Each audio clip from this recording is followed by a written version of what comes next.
Uma obra com dragões, bruxas, feitiçaria e muita fantasia, mas não fica abaixo de nenhuma outra obra da literatura mundial. Eu sou Douglas Heraldo, do blog Listas Literárias, e no vídeo de hoje vou te convencer que a Guerra dos Tronos é sim alta literatura. Então bora lá!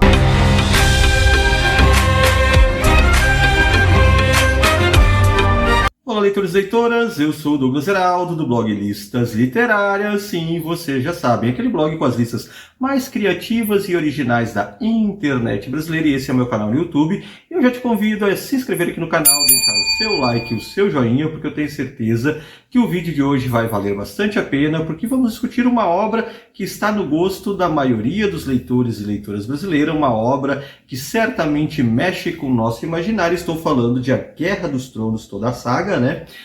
Do George R.R. Martin, que infelizmente ainda não terminou a saga, ainda não foi terminada, não temos Ventos de Inverno, mas enfim, eu queria compartilhar com o que a gente viu até aqui, até agora. A gente pode considerar esta obra, sim, alta literatura, então bora lá!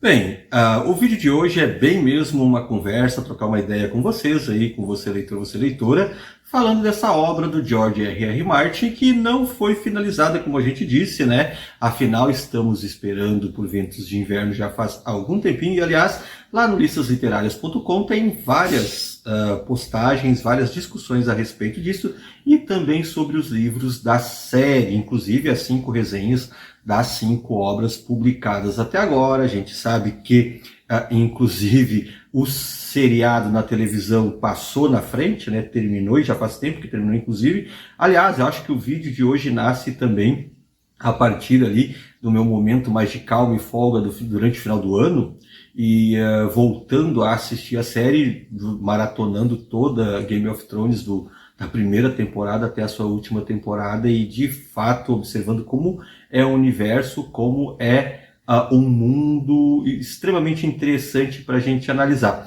Mas o vídeo de hoje ele conversa e fala basicamente sobre os livros, né, os 5 livros de Game of Thrones, mas também antes disso, né, eu gostaria de fazer uma pequena parte. Apesar do título ser Game of Thrones também é alta literatura, Guerra dos Tronos é alta literatura, né? Logicamente a gente usou aqui para um clickbait, digamos assim, causar aquele impacto, aquela coisa chamativa inicial, mas obviamente eu não estou entre aqueles que divide a literatura nessa coisa de alta e baixa literatura. A gente sabe que não é bem assim. A própria fantasia, a própria ficção científica por muito tempo acabou sendo considerada literatura de baixa qualidade. As revistas pulps estão inclusive aí para nos mostrar essa longa jornada, tanto da ficção científica, da fantasia, enfim. Ela geralmente era considerada um gênero menor, e essa ideia de alta literatura, né, ela tem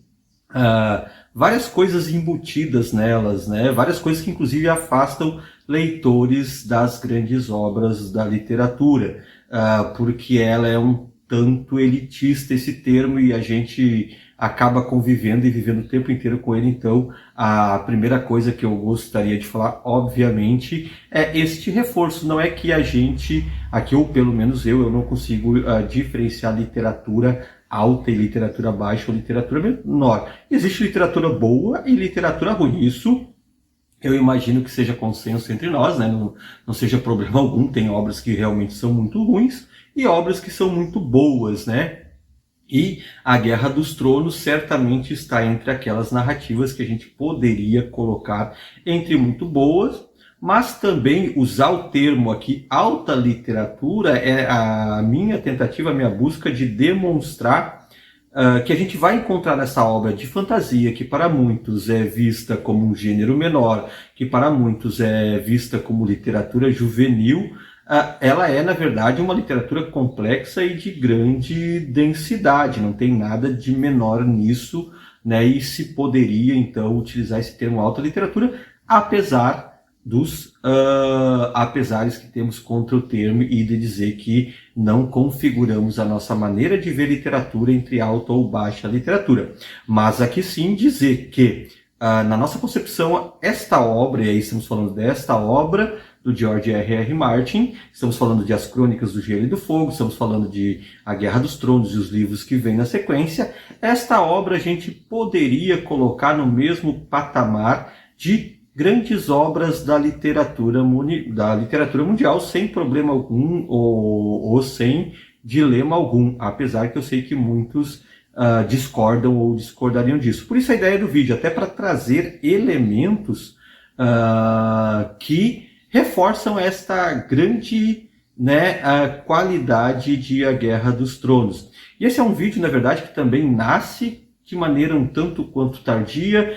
Eu há muito tempo tento manter o canal, não manter, agora ele vem com alguma regularidade maior, geralmente aí com posts semanais, mas A Guerra dos Tronos é uma obra que eu li ali por volta de 14, 15 e 16. O gostar da série, ver qualidades na série, inclusive me retoma o período, o que nem todo mundo sabe, o que poucas pessoas sabem, ou às vezes até consideram mesmo hoje. Eu tenho a minha graduação em letras, o mestrado em letras, fazendo doutorado em letras, mas tudo isso começa com o próprio blog Listas Literárias, que eu começo muito antes de voltar a estudar, muito antes de retornar à faculdade, né? Eu crio o blog em 2009, volto para a universidade e fazer o curso de letras então em 2014, e isso tem uma relação muito forte até com a leitura de A Guerra dos Tronos também, porque quando eu faço esse retorno para os estudos e me aprofundar, inclusive nos estudos de literatura, tem muito a ver com o trabalho que vinha sendo do blog e a vontade de aprender mais ainda sobre literatura. E uma das coisas que na faculdade geralmente me incomodava, eu sou um leitor que tem uma bagagem que não é de hoje, demorei a perceber essa lógica de ser um leitor, e sou um leitor desde o ensino médio, desde o ensino fundamental, e por aí vai, e nunca tinha me tocado disso, mesmo depois de criado Listas Literárias, justamente por ter alguma aproximação com a leitura. Mas chegando na faculdade, obviamente, e para quem já fez uma faculdade de letras sabe disso, a gente chega e aí tem de tudo por lá, e tem desde os camaradas como eu, que liam o George Martin e outras obras de fantasia, eu particularmente totalmente debitário, o Júlio Verne e tantos outros nomes da aventura, Conan Doyle, enfim, e aí tu chega num curso que tem de tudo, e a literatura infelizmente tem essa pecha do elitismo, e também não era muito fácil, especialmente nas aulas de literatura, muitas vezes, chegar com a proposição e dizer: eu estou lendo literatura, eu estou lendo A Guerra dos Tronos. Nem todos os professores conseguiam compreender ou pegar esta lógica, e eu passei a minha graduação inteira falando e elogiando A Guerra dos Tronos por considerar uma literatura de grande qualidade, né? O que a faculdade me ajudou, inclusive, foi ter maior embasamento técnico, inclusive, para fazer estas análises e abordagens, né? Porque não era muito incomum você estar numa aula de literatura e alguém, para se colocar enquanto entendedor dos livros, né? O pessoal adora fazer aquela, como que eu vou dizer, não é um autoelogio, mas enfim, o camarada quer dizer que entende literatura, ele começa a falar na leitura dos russos, né? Eu li os russos, eu demorei para ler os russos, viu, gente? Eu demorei um bocado, ainda estou lendo alguns russos, né? Então era uma defasagem da minha leitura, mas enfim, também que nunca me prejudicou muito para entender e compreender o que é literatura, aliás, diga-se de passagem. Mas geralmente quando você vê alguém pedante, a primeira coisa ele vai dizer que leu os russos, ele vai falar em Dostoiévski, ele vai falar em Tolstói, entre outros nomes também da literatura, ou vai puxar um americano como Hemingway, enfim, vai trazer nomes aí de grande peso da leitura. E para você que vem de uma realidade de leitura diferente, como era a minha, das obras de aventura, dos contos policiais, alguma coisa de literatura brasileira, enfim, você fica quase que oprimido e coagido nessa, e se cria ali também uma certa distinção. Parece que apenas aquilo que está na academia, aquilo que está na faculdade, ou aquilo que está nos cursos, acaba sendo ratificado e entendido como literatura, e isso sempre me incomodou um bocado, especialmente quando a gente fala em A Guerra dos Tronos. Inclusive algumas aulas de literatura na faculdade eu puxava isso e tinham alguns professores que não gostavam muito, mas enfim, outros até entravam na discussão de uma maneira muito legal e participativa e interessante. Mas não tem a ver com esse período, isso aqui é só uma amostragem e mostrar para vocês como é muito forte essa cisão entre aspas, né, baixa e alta literatura, e infelizmente, às vezes quem estuda literatura acaba auxiliando para perpetrar esses preconceitos e essas visões erradas, inclusive, porque você desconsiderar determinadas obras de literatura porque não está entre os grandes clássicos, porque não está entre os nomes já consolidados, né? Beira assim uma ingenuidade, porque é justamente a partir da leitura coletiva que vai se estabelecendo um cânone, a partir da própria reflexão sobre determinadas obras e a presença delas no imaginário, que elas vão se constituindo como grande literatura ou literatura fundamental. E aqui a gente tem elementos de sobra, portanto, para imaginar a Guerra dos Tronos como essa literatura que os mais pedantes ou os mais, digamos assim, elitistas da literatura colocam como alta literatura. E por isso, para mim, não é problema algum imaginar George R.R. Martin entre nomes como esses que eu citei: Dostoiévski, Tolstói, Machado de Assis, Álvares de Azevedo, qualquer nome que você pegar aí da considerada literatura alta ou alta literatura.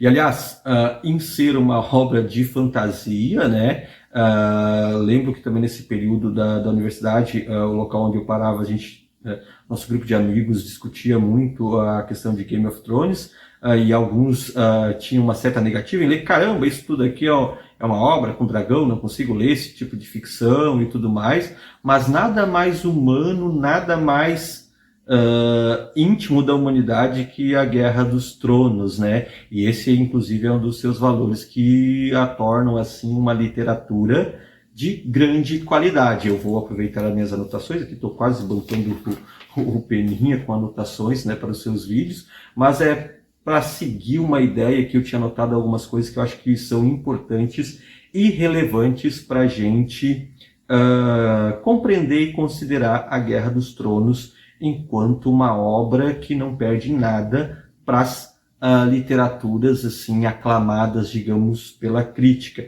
E o primeiro elemento que eu gostaria de chamar a atenção é justamente o Antônio Cândido, inclusive, né, que eu admiro e que eu sigo muito e que é uma das linhas de pensamento que eu compartilho. O Antônio Cândido, inclusive, ia colocar isso, a questão da obra literária e da importância, não do que ela diz, mas como ela é feita, né? A construção dela, a parte mesmo construcional da obra literária é que vai dizer muito sobre ela. E aí a gente vai entrar toda uma discussão teórica das correntes, movimentos e tudo mais. Então a feitura, a estrutura da obra literária é relevante para a sua qualidade, e não discordo disso. E mais do que isso, George Martin, com as Crônicas do Gelo e do Fogo, nisso ele é quase insuperável, porque justamente na estrutura, como ele constrói a Guerra dos Tronos, é que se tem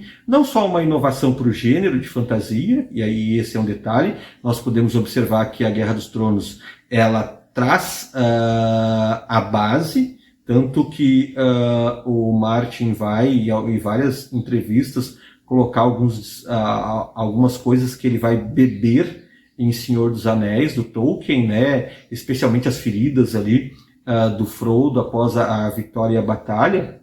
Mas, ao mesmo tempo que ele bebe das influências clássicas da fantasia, seja em C.S. Lewis, que é um pouco mais simplório na nossa concepção, no sentido de a dicotomia toda ali do bem e do mal. O Lewis é muito ingênuo nessa parte, a gente pensar Nárnia nesse sentido, né? O bem aqui muito moralista, digamos assim, nesse sentido. Tolkien avança com o Senhor dos Anéis de alguma maneira, mas também tem um ou outro problema. A gente tem inclusive um vídeo aqui no canal falando de alguns probleminhas ali de O Senhor dos Anéis. E o Martin bebe dessas influências, mas ele não repete, e isso eu acho que é um detalhe de toda grande obra. toda grande obra, ela, obviamente, aí a gente pode voltar tecnicamente lá no Bakhtin, que vai tratar dos gêneros e também vai tratar da linguagem poética. O próprio Bakhtin vai falar da polifonia, do intertexto e tudo mais, do dialogismo nas obras, e todas elas são embebidas nisso, e acho que a obra de qualidade se dá justamente naquilo que ela bebe nas suas influências nos outros textos que ela se relaciona, mas especialmente naquilo que ela traz de novo e acaba ou subvertendo ou construindo uma coisa toda nova que o Martin faz. E aí é na estrutura que isso se revela em A Guerra dos Tronos.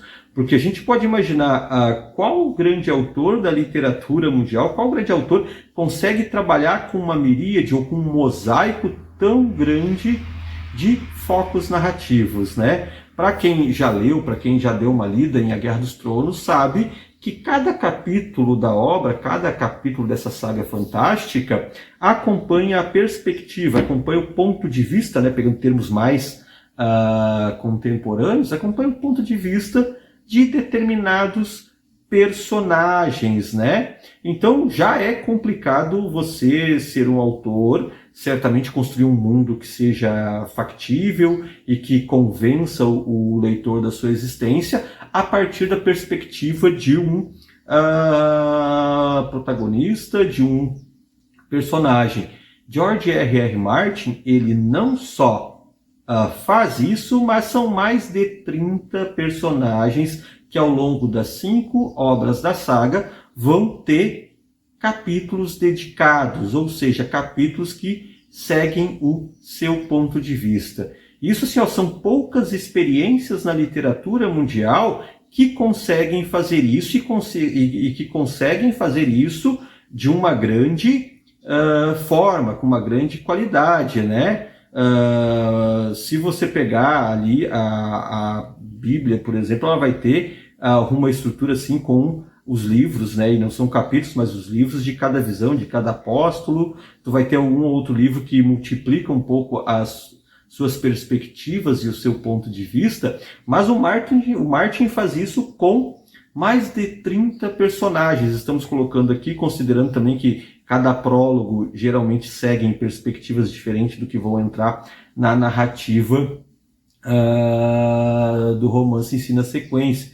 Então, são muitas perspectivas, muitos pontos de vistas para atar, porque na verdade o que a gente vai ter nesse romance, um romance até agora em 5 volumes, e talvez justamente a gente está analisando e fazendo esse vídeo pensando nesses 5 volumes. Eu até penso que, bem sabemos que a série, eu tenho uma edição aqui em casa, uma das que eu participei, tem uma entrevista legal lá da revista Bang, que era uma revista portuguesa e que por um tempo também foi publicada aqui no Brasil com a literatura de fantasia.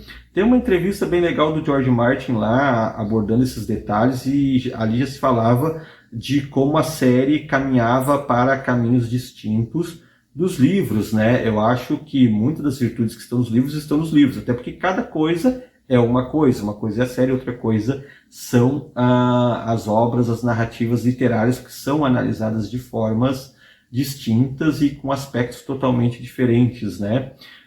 E aqui eu estou fazendo esse vídeo pensando muito também nesses 5 volumes que temos até agora, que vai até o Dança dos Dragões. Mas enfim, esse mosaico, essa rede, né, é uma grande rede que vai sendo costurada, vai sendo tecida pelo autor, e tudo vai se encaixando, tudo vai se organizando nessas diferentes perspectivas. A própria questão desse narrador onisciente, neutro, em terceira pessoa, que penetra cada um desses personagens e com uma certa independência em cada um deles, tudo isso é um elemento de construção narrativa de altíssima habilidade, de fortíssima qualidade, e que só nas grandes obras a gente pode encontrar isso. Então você veja bem, e eu lembro de uma palestra na época que eu estava com o blog ainda, o meu filho estava quinto, sexto ano, e tinha a escola me convidou para palestrar sobre leitura, muito por causa do blog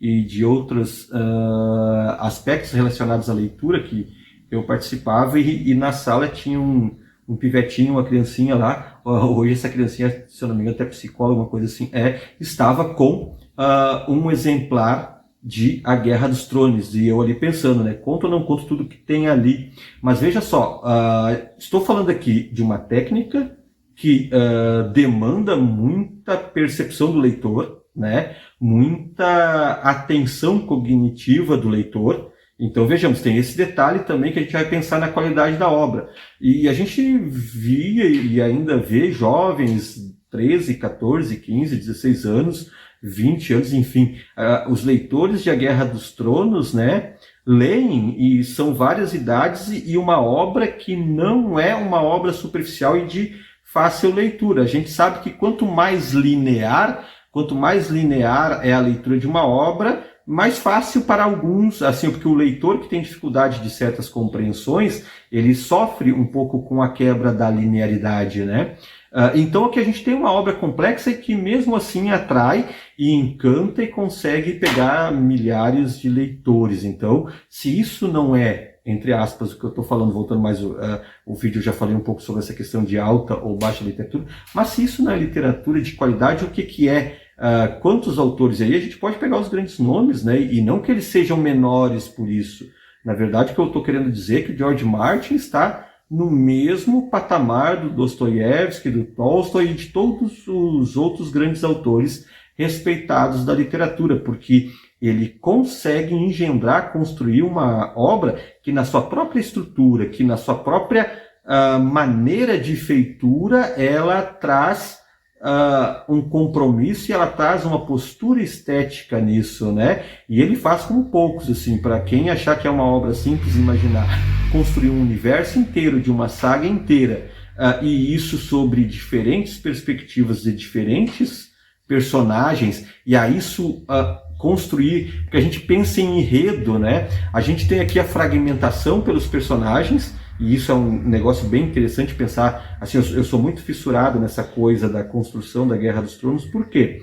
Porque tu percebes um enredo, esse enredo aí sim, no geral, constrói uma certa linearidade, ainda que cada capítulo terá os seus flashbacks, né, a partir de cada uma das perspectivas, de cada um dos focos narrativos, mas ao mesmo tempo, essa coisa fragmentada em mais de 30 personagens que têm capítulos dedicados, se consegue construir um enredo muito redondo, muito fechado. E a literatura, diferentemente da vida, tem isso, né? Ela precisa desse fechamento. Além disso, outro aspecto que nós poderíamos colocar para A Guerra dos Tronos ser, sim, uma obra que não perde nada para todas essas outras que a gente pensa, e é justamente nas aulas de literatura, quem fez o curso de letras sabe, existe alguns conceitos, e aí eu lembro muito de algumas aulas sobre o personagem fosco, né, o personagem que ele não é raso, ele não é superficial, como um autor consegue construir, a gente for pensar assim, são mais de 30 personagens com capítulos dedicados que assumem certo protagonismo. E aí outro detalhe dessa construção, né, se a gente pega grandes clássicos da literatura, essa ideia, essa lógica do protagonista, ela é muito presente, ela é muito vista. Aqui em A Guerra dos Tronos ela é diluída, alguém pode dizer que é os Stark, alguém pode dizer que é o Tyrion, mas assim, há uma diluição de certa forma do protagonista, daquele grande protagonista. E ainda assim, esses personagens, a reunião de personagens foscos, e aí vou retomar um pouco algumas das aulas de literatura, às vezes a gente discutia e fazia leitura de contos ou de certos romances, e ali tu vai já ter qualidade em alguns romances, tu vai ter 2, 3 personagens extremamente foscos, com camadas diferentes de construção psicológica, só que aqui a gente tem, mais uma vez, né, é quase um pelotão, é uma enormidade de personagens descritos, construídos de maneira complexa e profunda. Então, isso mais uma vez vai trazer para o campo de que a Guerra dos Tronos não está numa leitura superficial, ela não está numa leitura básica, ela não é uma literatura mais simplista, né? Porque a enormidade de personagens que vão ter essas múltiplas camadas de construção e que o leitor vai ter que ir construindo isso também durante o processo da leitura, vai ter que ir entendendo esses personagens é muito grande. Além disso, a constituição desses personagens também faz com que eles tenham muitas mudanças ao longo da série, né? E você mesmo, enquanto leitor, passa a fazer ressignificações de alguns personagens. Então vejamos, não tem como dizer que é uma obra pobre, né? Que não é uma obra que se enquadraria na grande literatura. Além disso, e aí pensando e talvez por isso, são personagens que acabam, dentro dos grandes personagens da literatura, mudando o status, né? Quase nem são mais personagens literários, mas são, na verdade, companhias quase humanas que a gente tem. Vamos pensar um Sherlock Holmes da vida, que muitos pensam ser real, ou tantos outros, né? Capitu é julgada como se fosse uma pessoa real, um Édipo que acaba saindo das construções literárias para ser nomeado enquanto complexo. Game of Thrones também vai nos propiciar isso, né? A gente vai olhar o Eddard, por exemplo, como aquele arquétipo do justo que só se ferra, entre outros. Então, os personagens de A Guerra dos Tronos, eles nos acompanham para além. Você se lembra dele, e isso eu não construí nada conceitualmente ou nada escrito a respeito, mas percebam que o professor Luiz Antônio Assis Brasil, inclusive, num dos livros que ele ensina sobre a escrita, eu acho que eu já falei isso em algum outro vídeo, ele fala muito da importância do personagem, né? E aquele personagem que se torna quase uma existência concreta, ele tem que ser bom, né? Ele é grande literatura. E aqui a gente tem uma série, Tyrion, Cersei, tantos outros, né, que nós vamos imaginar quase como reais. Então, assim, como dizer que não é autoliteratura?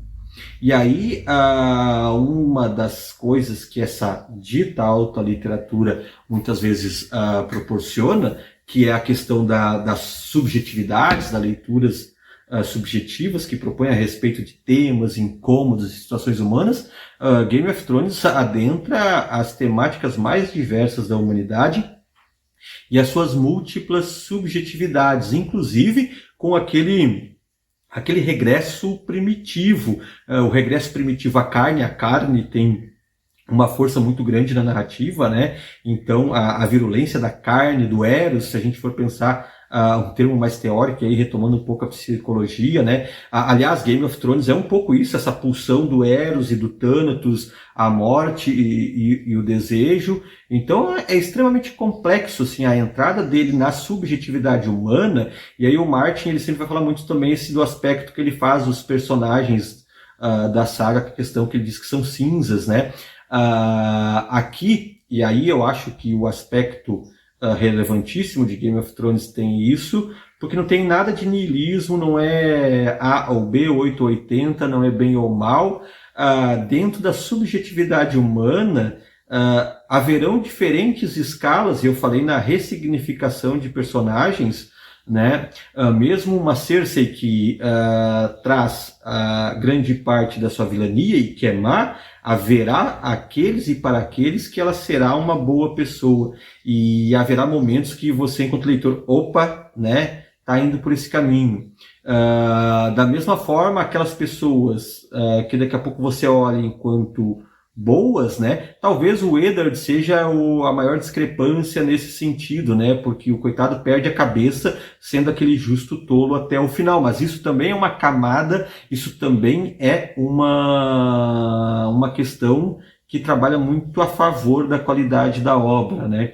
Então a gente tem personagens assim, ó, bem complexos. A gente tem personagens distintos e muitos personagens, né? Não são um ou dois e construir um universo desse. Então você vai ter uma gama de personagens de alta complexidade, de diferentes medos, as subjetividades humanas e que toda boa literatura discute, presente aqui em grande forma. E ainda, e aí sim, tem um detalhe que eu acho extremamente relevante nessa obra, que faz dela para mim algo fantástico, é que aparentemente, ou alguns vão dizer que ela pode ser determinista, alguém pode dizer que o Jon Snow é um escolhido, mas enfim. Mas se a gente olhar com bastante calma as camadas e da forma como o Martin constrói a sua narrativa, e aí não deixa de ser curioso, a gente está falando de uma obra com dragões, com bruxaria, com feitiçaria, com diferentes religiões, religiosidades, com dragões, né? Estamos falando de dragões também, não esqueçamos que estamos falando de dragões, Daenerys e tudo mais. Aliás, Daenerys, a gente pode pegar cada personagem de A Guerra dos Tronos e ir construindo as mudanças, as graduações e os níveis, né? Daenerys, como ela vai construindo certas coisas desse princípio de heroína dela, e eu tenho preocupações que o livro acaba indo muito perto da série, porque já lá na Dança dos Dragões a gente começa a ver algumas mudanças de postura, algumas coisas de sentido se alterando na personagem, o próprio Jon, né? Porque tem um detalhe que pouca gente fala sobre a Guerra dos Tronos, e que eu acho fantástico e sensacional, né? Não vou voltar aqui, não, esse não é um vídeo sobre citações ou aulas teóricas, mas tem lá na filosofia do Hegel alguma coisa a respeito disso, da antropomorfização do mal ou do bem, isso trazendo para o homem. O Riobaldo, no Grande Sertão Veredas, vai dizer que o mal vige dentro do homem, dos crespos dos homens, né? Já alegando essa responsabilidade para nós mesmos, mas poucos talvez façam isso como o George Martin, e aí é na construção e na feitura da sua narrativa. E aí, curiosamente, a gente tem uma obra que fala de fantasia, que fala de forças ocultas, de energia, de mistérios e de tudo mais, e é uma obra extremamente centrada no homem. Ela é antropocênica, né? Ela é voltada para nós. Por quê?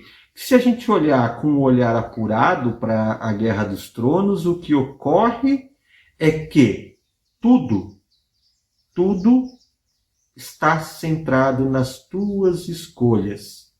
Tudo que ocorre na Guerra dos Tronos não é fruto de um acaso ou de um destino. Superficialmente, muitas vezes, parece que é o que a obra está querendo dizer.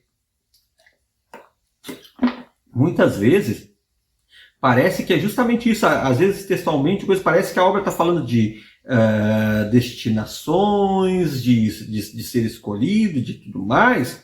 Mas se você analisar detidamente, enquanto um leitor curioso, enquanto um leitor que olha para além da superfície, você vai perceber que tudo está relacionado à escolha do indivíduo, ao homem, ao humano.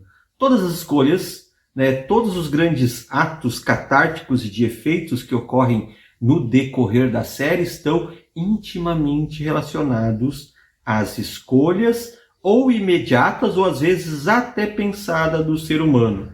A narrativa, a saga, a Guerra dos Tronos, o Jogo dos Tronos, a partir do que a obra nos entrega, não estou fazendo aqui os spin-offs e tudo mais, que daí já vira também sacanagem para ganhar dinheiro, isso me incomoda um pouco, né? É quadrinho, é tudo mais, é livro do Cavaleiro que vem antes e por aí vai. Isso para mim tudo é sacanagem capitalista para ganhar grana e tudo mais. Mas aqui estou focando nos 5 livros da obra, quando o Martin não estava todo ainda no hype. Mas vejamos, tudo se resume às escolhas dos personagens, né? É como se o Martin, quase numa mensagem ateísta, ou seja lá o quê, quisesse, enquanto tese para o seu leitor, demonstrar: o teu destino são as tuas escolhas. E isso é alta literatura. Isso é literatura na sua exege, né?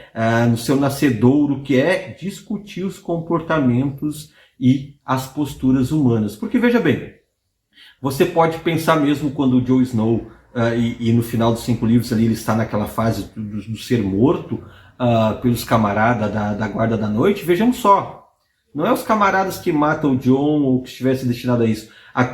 Aquele momento chega a partir de uma sequência de escolhas do Jon Snow. Ele vai construindo passo a passo a sua morte pelos colegas, né? E você pode criticá-los, chamá-los de traidores e tudo mais, mas há uma razão lógica a partir das escolhas do Jon Snow. Uma das cenas mais marcantes da literatura, seja nos livros ou mesmo na série, e na leitura dos livros, ela é extremamente impactante e forte. Eu acho que eu primeiro lia essa cena nos livros, tá? E ela é bombástica também, catártica, se a gente pensar o Casamento Vermelho e a morte do Robb Stark, mas vejam só, não são os Frey que matam o Robb Stark. O Robb Stark constrói a sua morte a partir de uma sequência de escolhas, né, quando ele toma o seu futuro para si mesmo, quando ele toma as suas escolhas para si mesmo. E aliás, e aí aqui tem uma mensagem extremamente forte e impactante do Martin, né, que é a questão da sua liberdade ela ser um tanto quanto paliativa, e ela sempre foi assim, tá? De certa forma. E nós temos aqui esse elemento da escolha. O Robb, ele é morto e os Starks dizimados ali, em grande parte, ele mesmo construiu esta jornada. E mesmo aqueles personagens que têm uma consciência maior, e às vezes se dão um pouco menos mal, eles também demonstram ter uma compreensão melhor do seu processo de escolhas. E aí entra o Tyrion, né? Tyrion talvez seja um dos mais sábios até agora, falando dos livros do 1º ao 5º. A gente sabe como termina na série também, e essa sabedoria se reforça. Mas ele, até pelo aspecto da leitura, até por ser um estudioso, e aí mais outro elemento de grande literatura nesse sentido, ele consegue controlar um pouco melhor, porque ele tem uma consciência, um dado maior desse seu processo de escolha, mas os próprios destinos que ele tem também são a partir de elementos que ele acaba, às vezes, a própria fuga dele de Westeros tem a ver com tomadas de decisões menos pensadas, inclusive. Então, vejamos, na Guerra dos Tronos, a Arya escolhe o seu caminho, Sansa é uma pessoa que vai escolhendo os seus caminhos, né, um por um, e vai tendo mudanças. E aí outra coisa fantástica, a vida é um pouco assim, não é mesmo? As pessoas mudam, as pessoas às vezes não mudam, e inclusive essa balança pode definir o tempo, inclusive, de vivência de um ser humano, né, dentro das escolhas dessa balança, e a Guerra dos Tronos traz muito isso. Então eu vejo que, além de tudo que eu já falei, da estrutura técnica, da narração, da grande quantidade de personagens extremamente complexos, né, bem construídos, bem elaborados, a gente tem essa questão filosófica que permeia toda a narrativa de A Guerra dos Tronos, que a despeito de ser uma obra de fantasia, com dragões, com monstrinhos, inclusive com renascimentos, e aí aqui na sequência do livro a gente vai ver se vai ter essa interferência mais divina, no caso da bruxa, como houve na série, na questão do Jon Snow, mas na maior parte das medidas, o que o livro acaba nos jogando na cara de uma lapada, de uma sem vez, é que nós somos as nossas escolhas. Nós somos as nossas escolhas, e isso até hoje tem sido a grande dificuldade da humanidade lidar com isso. A consciência de que ela é responsável por suas próprias escolhas. A consciência de que não adianta tirar os seus pecados para alguém, que não adianta tirar suas virtudes para alguém, porque ao resto do chão, ao cabo, nós somos responsáveis por nossas escolhas. Nossas escolhas podem nos levar a um casamento vermelho, nossas escolhas podem nos levar até os tronos, e aí vamos pensar no Bran, né, da própria escolha, e eu falava um pouquinho antes, a própria escolha de que coloca tudo em movimento, né.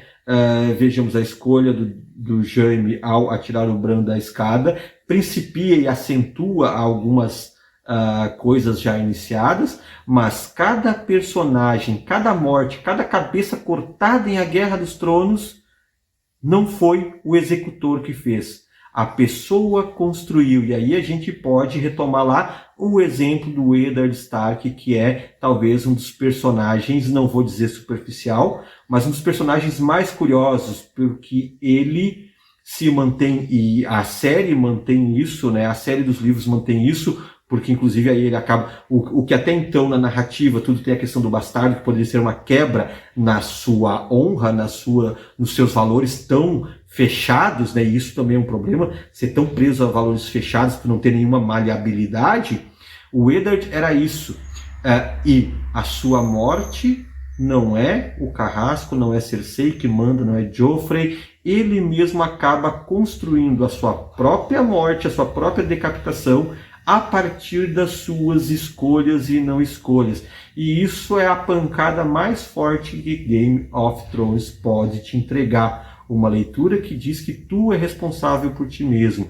Que tudo, você pega os principais eventos da tua vida, você pega os principais eventos, e aí uma boa técnica de você fazer isso, talvez dolorida, talvez incômoda, é você pegar aqueles momentos mais complicados que você vivenciou, olhar para eles e pensar, e se fosse Game of Thrones, eu pensar as minhas escolhas que me levaram até ali. Então, nisso tudo é sensacional. E assim como Dostoiévski, assim como Tolstói, assim como Machado de Assis, assim como tantos outros nomes da literatura, o que o George Martin acaba fazendo, e aí o Guimarães Rosa usa esse termo lá, matéria vertente no Grande Sertão Veredas, o que o George Martin está fazendo aqui é tentando analisar, tentando entender essa matéria vertente que é a vida, em nossos valores que nós podemos ser como positivos e também como negativos, inclusive os nossos vícios, as nossas podridões. Nada é A ou B, nada é aqui ou ali. A gente está numa longa linha de gradações, numa longa linha de pessoas que não são nem claras, não vou usar o termo claros aqui porque não é o termo, tá?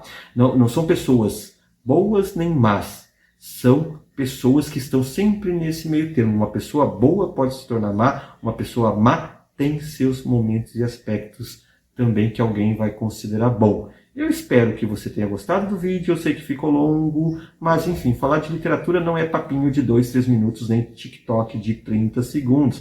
Falar de literatura é refletir da maneira mais profunda, mais pensada, reflexiva, e até acho que faltou tempo aqui para falar outras coisas, mas está tão longo esse vídeo que eu não vou continuar muito bem, né? Porque senão eu iria falando um pouco mais. Mas literatura não é tão simples para falar em 30 segundos. Espero que vocês tenham gostado, tenham curtido. Deixem nos comentários o que acharam da nossa posição, essa relação de Game of Thrones ser ou não grande e das grandes e boas literatura. Sou Douglas Heraldo, do blog Listas Literárias. Se inscreva aqui no canal, deixe seu like, seu joinha e será um prazer trocar uma ideia com você nos comentários. Até a próxima, até lá!